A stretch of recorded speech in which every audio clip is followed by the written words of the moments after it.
Kerala high court ने ban कर दिया है। Kerala high court ban single use plastic in hilly areas and hotels. ठीक है, अब थोड़ा सा सिंगल यूज़ प्लास्टिक के बारे में जानेंगे। ये वो प्लास्टिक होते हैं जिसको मतलब मान ली कुछ मिनटों के लिए यूज़ किया हो, कुछ समय के लिए यूज़ किया हो, मतलब सिंगल यूज़, मतलब उसके बाद फेंक दिया जाता है। ठीक है, जैसे आपके मतलब कैरी बैग हो गए जिसमें सब्जी वब्जी लाते हैं, है ना। उसके बाद आपका हो गया मतलब कॉफ़ी कप्स हो गए, शैम्पू बोतल हो गई, ये सारी मतलब सिंगल यूज़ प्लास्टिक। अगर आपका शैम्पू खत्म तो आप बोतल फेंक देते हो। ठीक है, रीयूज़ तो करते नहीं उसे, है ना।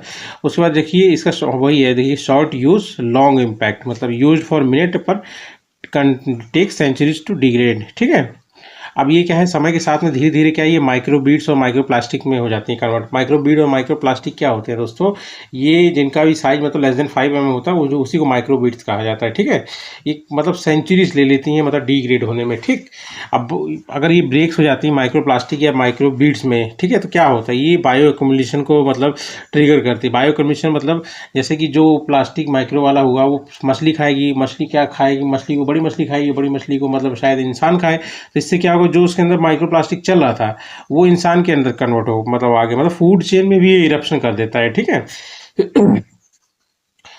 और ये कहा जा रहा है दोस्तों 2050 तक यही सिंगल यूज़ प्लास्टिक जो है 5 से 10% जो ग्लोबल ग्रीन हाउस गैस है ना इमिशन का, उसको कंट्रीब्यूट करेगा।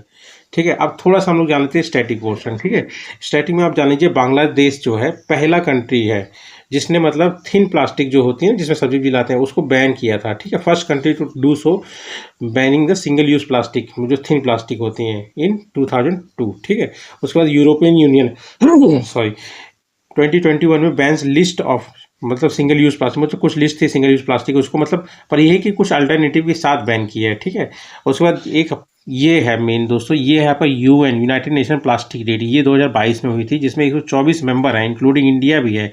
ये एक तरह का रिजोल्यूशन है जो कि लीगली बाइंडिंग है ग्लोबली। ठीक है, कि मतलब जो प्लास्टिक पोल्यूशन हो रहा है उसको ख़त्म करना है। ठीक है, और उसके बाद जान लीजिए एक कंट्री और नीदरलैंड, ये काफ़ी इंपॉर्टेंट इसलिए है दोस्तों क्योंकि ये जो थी इसने माइक्रो बीड्स को ही वो बैन कर दिया था। किस में से, कॉस्मेटिक्स में से। पहले कॉस्मेटिक्स में माइक्रो बीड्स का यूज़ हुआ जाता था ना, तो उसको बैन कर दिया। पहली कंपनी है, तो ये पूछ सकते हैं मतलब कंट्री है जिसने ऐसा कुछ किया था। ठीक है।